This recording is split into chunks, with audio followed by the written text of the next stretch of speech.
সালাম আলাইকুম। আজকে আমরা তোমাদের উপপাদ্য 3 প্রমাণ শিখব। খেয়াল করো কি বলছে। প্রমাণ করো যে সামান্তরিকের কর্ণদ্বয় পরস্পরকে সমদ্বিখণ্ডিত করে। সামান্তরিকের দুইটা কর্ণ একে অপরকে সমদ্বিখণ্ডিত করে। আচ্ছা, মানে সমান দুইটি খণ্ডে ভাগ করে দেয় নাকি? ওকে, আমরা একটা সামান্তরিক নিলাম। এখন সামান্তরিকের কর্ণ লাগবে, তাই তো? আর সামান্তরিকের কর্ণ থাকে দুইটি। তারা বলে দিচ্ছে দুইটি কর্ণ একে অপরকে সমদ্বিখণ্ডিত করে, তাই তো? আচ্ছা, ওকে, নাম দিই আমরা বিন্দুগুলোর এ বি সি ডি।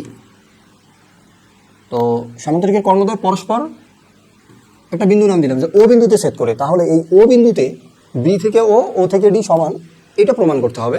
আবার এ থেকে ও, ও থেকে সি, এটা প্রমাণ করতে হবে, তাই তো?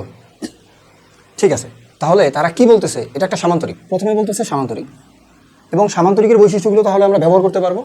সামান্তরিকের যে বৈশিষ্ট্যটা প্রমাণ করতে বলছে যে কর্ণদ্বয় পরস্পরকে সমদ্বিখণ্ডিত করে, এই অংশটা ছাড়া বাকি বৈশিষ্ট্যগুলো আমরা ব্যবহার করতে পারবো। বাকি বৈশিষ্ট্য কি কি আছে একটু বলো তো। এটা হচ্ছে এ আর বি সমান এবং সমান্তরাল। কার সাথে? সিডি এর সাথে।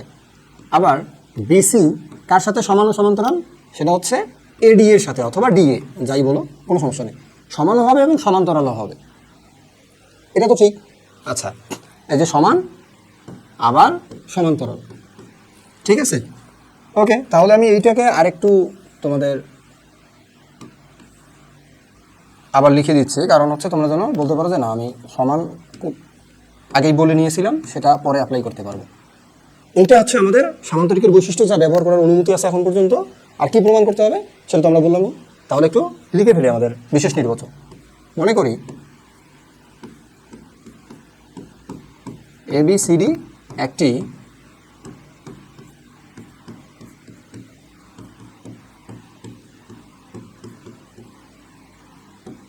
সামান্তরিকের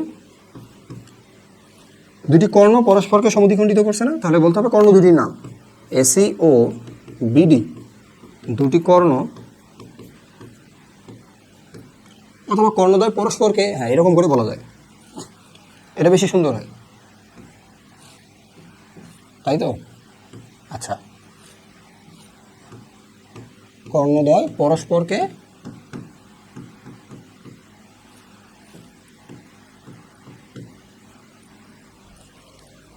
ও বিন্দুতে সমদ্বিখণ্ডিত করে।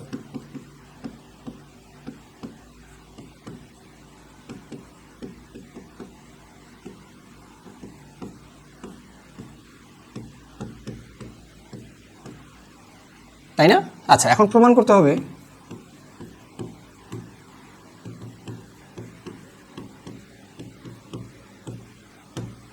হবে যে ও থেকে এ সমান হবে ও থেকে সি,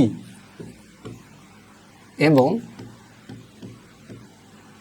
ও থেকে বি সমান হবে ও থেকে ডি। এটুকু আমাদেরকে প্রমাণ করতে হবে, তাই তো? আচ্ছা, আমরা একটা বাহু অংশ আর একটা বাহু কার সাথে সমান, বা একটা বাহু আর একটা বাহু সমান, আমরা এই থিমটা কোথায় পেয়েছিলাম বা শিখে আসছি? ত্রিভুজ সর্বসমতা থেকে শিখে আসছি না? সেখানে বাহুর সমান বাহু, কোণের সমান কোণ, এরকম একটা বিষয় আমরা প্রমাণ দেখাইতে পারি বা সমান বলতে পারি। আবার আরও একটা বিষয় থেকে বলতে পারি, সেটা হচ্ছে তোমাদের মনে থাকার কথা, যে দুটি রেখা যদি সমান্তরাল থাকে এবং তাদের ছেদক থাকে একটি রেখা, তাহলে তার ক্ষেত্রে যে উৎপন্ন অনুরূপ এবং একান্তর কোণগুলো তৈরি হয়, সেখানেও আমরা তাদের সমান দেখাইতে পারি। তো আমাদের তো এখানে শুধু বাহু আর বাহু সমান দেখাইতে হচ্ছে। তাহলে ত্রিভুজের কনসেপ্ট যথেষ্ট। চেষ্টা করে দেখি এখানে ত্রিভুজ অঙ্কন করা যায় কিনা। এই যে এও থেকে ও সি, ও বি থেকে ও ডি, এরা রিলেট আছে কোথায়? দেখো তো, এই ত্রিভুজ আর এই ত্রিভুজের সাথে রিলেট না। তাহলে আমরা এখানে দুটি ছোট ত্রিভুজ অঙ্কন করে নিই। ক্লিয়ার? তাহলে আমাদের এই দুটো ত্রিভুজকে সর্বসম দেখাইতে পারলে তখন আমরা বলতে পারবো এই বাহুর এগেনস্টে এই বাহুটা সমান, যদি আমরা যুক্তি দ্বারা উপস্থাপন করতে পারি। তাহলে এখন বলো তো, আমরা যদি চাই এই ত্রিভুজ আর এই ত্রিভুজকে সমান দেখাবো, তাহলে এখন আমাদের কাছে কোন কোন বিষয়গুলো সমান আছে যেটা দিয়ে আমি তাকে সর্বসম বলতে পারবো? আর ত্রিভুজ সর্বসম বলতে হলে আমাদের কি কি দরকার? বাহু কোন বাহু, কোন বাহু কোন, অথবা তিনটি বাহু, তাই না? দেখো তো, এরকম কিছু আছে। আমরা এই বাহু আর এই বাহুকে সমান বলতে পারতেছি, বিসি আর হচ্ছে এডি। খেয়াল করো, আমাদের এখানে বিসি সমান এডি, আর কোনোটা কি সমান? আমার বাহু লাগবে তাদের অন্তর্ভুক্ত কোণ লাগবে যদি দুইটি বাহু হয়, অথবা একটি বাহু বিপরীত অথবা তার দুটো সন্নিহিত কোণ, তাই না? দেখো তো আমরা এখান থেকে আরো একটা বিষয় বলতে পারি কিনা, এই কোণটা আর এই কোণটা বিপ্রতীক কোণ কিনা, আর বিপ্রতীক কোণ সমান, তাহলে আমরা একটা বাহু একটা কোণ বলতে পারছি। আচ্ছা, আর তো বলতে পারি না।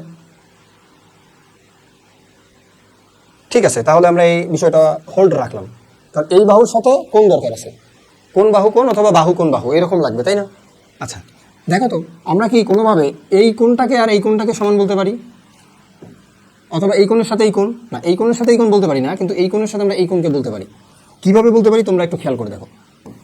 যদি দুটি সমান্তরাল রেখা হয় এবং তাদের ছেদক হয়, আমরা ছেদকটাকে এই দিকেই অঙ্কন করি, তাহলে একটু খেয়াল করো এইখানে যে কোণটা উৎপন্ন হবে আর এইখানে যে কোণ উৎপন্ন হবে তারা হচ্ছে একান্তর। দেখো আমরা কিন্তু সামান্তরিকের এডি আর বিসি বাহু সমান্তরাল বলতে পারবো, এই যে এখানে সমান্তরাল বলতে পারবো, এবং এসিকে ছেদকও বলতে পারতেছি, তাহলে একান্তর কোণ সমান একটা পয়েন্ট। ওকে, এখন খেয়াল করো এই এডি এটা একটা বাহু, এইখানে দেখো এই কোণটা আর এই কোণটা তাহলে অনুরূপভাবে বা অনুরূপভাবে মানে একান্তরের মতো করেই আমরা এটাকে একান্তর বলতে পারি, অনুরূপ কোণ না আবার, হ্যাঁ তাই না? তাহলে এদিকেও আমরা একান্তর দেখাইতে পারবো। তাহলে আমরা কি বলতে পারবো, এই যে একটা কোণ একটা বাহু আর একটা কোণ, তার মানে কি কোণ বাহু কোণ, আমরা কোণ বাহু কোণ সমান দেখাইতে পারতেছি। ক্লিয়ার কি নেই?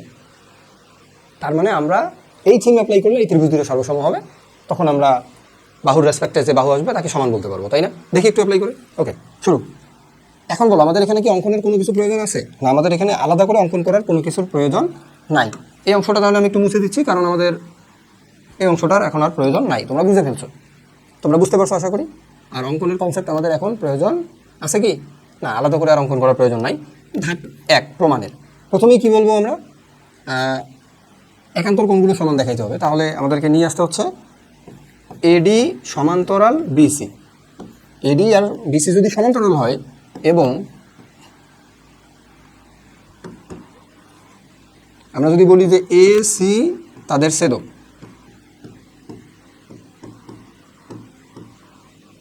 তাহলে কি বলতে পারি বলো তো, কোণ ডিএসি, খেয়াল করো ডিএসি, ওকে, এই কোণ এর সাথে সমান হবে কে, এই যে ডিএসি, মানে এই কোণটা এই কোণের সমান হচ্ছে এই কোণটা এ সি বি, তাই না?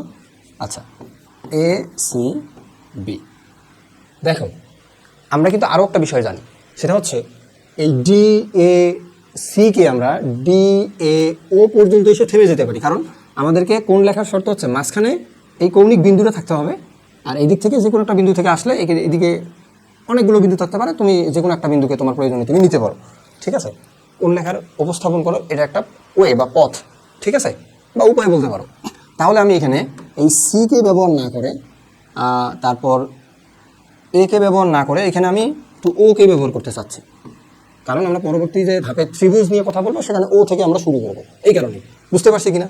আচ্ছা এখন বলো তো, একইভাবে যদি এডি আর বিসি এর মধ্যে এই বি আর ডি ছেদক হয়, তখন আমরা এই কোণটাকে আর এই কোণটাকে বলতে পারবো না?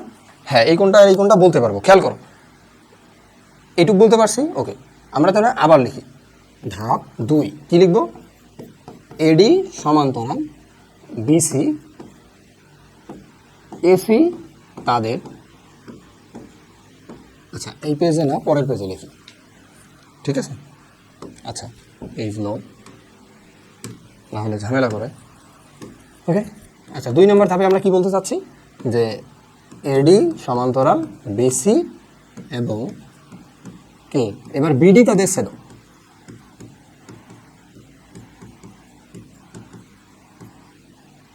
বিডি তাদের ছেদক। এখন বলো তো আমরা তাহলে কি বলতে চাচ্ছিলাম, খেয়াল করো, এ ডি বি পর্যন্ত না এসে আমি ও পর্যন্ত থামতেছি, হ্যাঁ, তাহলে এই কোণটা হবে এ ডি ও। এই কোণটা কার সমান হবে বলো তো, কোণ এ ডি ও, এই কোণটা সমান হবে বলো তো, এই কোণটা সমান না, মানে ও বি সি, এই কোণটা সমান। ওকে, ও বি সি, ও বি সি, এইটু ক্লিয়ার তোমাদের কাছে? আচ্ছা তোমরা যেহেতু, ও মিস্টেক কি বড় হয়ে গেল নাকি, একটু ছোটো করে হও মিস্টেকটা। খেয়াল করো, কালার চেঞ্জ করে দিলাম, এইখানে এই কালারটা রাখলাম, এখানে এই কালারটা রাখলাম। আশা করি তোমাদের কাছে এতটুকু বুঝতে আর সমস্যা নাই, তাই তো? এখন খেয়াল করো, পার্পেল কালার, বাহু, হোয়াইট কালার, পার্পেল কালার, বাহু, হোয়াইট কালার। এই যে বাহু একটা আর তার দুইটি সন্নিহিত কোণ, কোণ বাহু কোণ, কোণ বাহু কোণ, এই দুই ত্রিভুজের ক্ষেত্রে আমরা সমান বলতে পারবো, তাই তো? আচ্ছা, আমাদের ধাপ নাম্বার 3, খেয়াল করো, ধাপ 3 কি বলবো? ত্রিভুজ ও এ ডি ও ত্রিভুজ ও বি সি এ, এই দুইটা ত্রিভুজে কি কি ঘটে দেখো। ও এ ডি আর একটা হচ্ছে ও বি সি, এই দুইটা ত্রিভুজে কি কি ঘটে? প্রথমত আমরা বলতে পারি বিসি সমান,